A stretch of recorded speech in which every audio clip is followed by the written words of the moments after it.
अपने क्षेत्र जनपद रामपुर की जनता को और पूरे उत्तर प्रदेश की जनता को बताना चाहता हूं कि समाजवादी पार्टी में जो धोखेबाजी चल रही है वो आने वाले विधानसभा के चुनाव में जनता उसका जवाब उन्हें देगी। मेरे साथ भी एक सोची समझी साजिश के तहत एक षड्यंत्र रचकर मुझे भरोसा दिया कि आपको चमरवा विधानसभा से टिकट देंगे।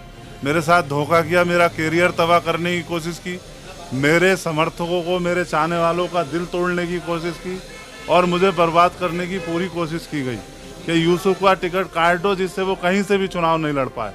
इसका जवाब जनता आने वाले चुनाव में 2022 में 14 फरवरी को देगी। मैं चमरवा विधानसभा से चुनाव लड़ूंगा और 14 फरवरी को वोट पड़ेंगे।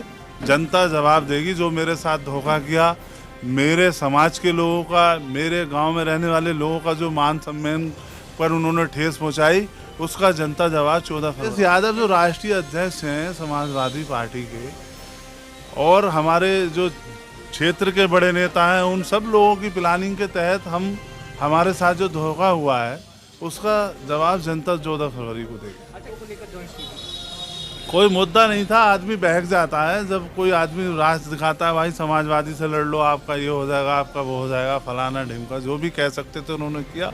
हम उनकी बातों में आ गए। वो हमारी गलत सोच थी, हमने उन पर भरोसा किया, गलत किया। हमें भरोसा नहीं करना चाहिए क्योंकि उनका इतिहास रहा है रामपुर में खास तौर से किसी नेता को कभी वो चुनाव लड़ाना चाहते ही नहीं है। यहाँ ऐसे लोगों को लड़ाना चाहते हैं जो उनकी जेब में पड़े रहें, जो जनता की आवाज़ ना उठा सकें, किसी थाने में, किसी तहसील में लोगों की समस्याओं का समाधान ना करा सकें। ऐसे लोगों को टिकट देने का काम समाजवादी पार्टी करती है। ज़मीनी स्तर पर जो लोग जुड़े हुए हैं, जो ज़मीनी स्तर पर नेता हैं, काम करते हैं, उन लोगों को हमेशा यहाँ के नेताओं ने और समाजवादी पार्टी ने काटने का काम किया, धोखा देने का काम किया। अब कांग्रेस में हूँ और कांग्रेस में ही था, लेकिन ये घटनाक्रम जो हुआ बीच में, इसका मुझे भी खेद है। और कांग्रेस पार्टी के नेता प्रियंका गांधी जी ने जो दोबारा मेरे ऊपर भरोसा जताया, उसके लिए मैं दिल से उनका इस्तकबाल करता हूं और धन्यवाद करता हूं।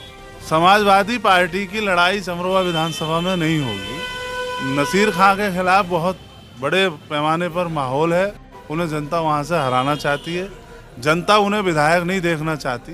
जनता के साथ जो पिछले 5 साल में उनका जो रवैया रहा, उन्होंने विकास नाम का कोई काम नहीं किया। कभी जनता की आवाज़ विधानसभा में नहीं उठाई, क्षेत्र में कहीं कोई मुद्दा नहीं उठाया, कभी किसी ग्रामीण के लोग की आवाज़ नहीं उठाई। तो जनता इसका जवाब 14 फरवरी को उन्हें देगी। मेरी फाइट किसी से नहीं होगी। बीजेपी बिल्कुल लड़ाई में नहीं है मेरी विधानसभा में। नसीर खां 50,000 वोटों से हारेंगे मुझसे चुनाव। कोई फाइट नहीं होगी, पक्की जीत होगी, 100% जीत होगी।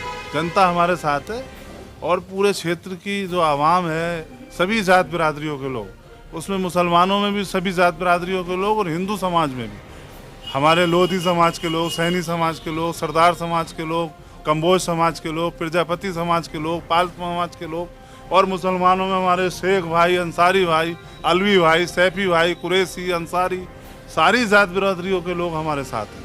सब लोगों का समर्थन हमारे साथ है। ऐसा ये लोग जो जा रहे हैं, इनका कहीं कोई जनाधार नहीं है। ये तो ऐसा ही है, ऐसे कोई लोगों की कोई गिनती नहीं है। तो थोड़ी देर यहाँ खड़े हो गए, थोड़ी देर वहाँ खड़े हो गए, ऐसा कुछ नहीं है। कहीं कोई समाजवादी में नहीं जा रहा, ना समाजवादी की कहीं सरकार आ रही है। समाजवादी का 2022 में 10 मार्च को सूपड़ा साफ हो जाएगा।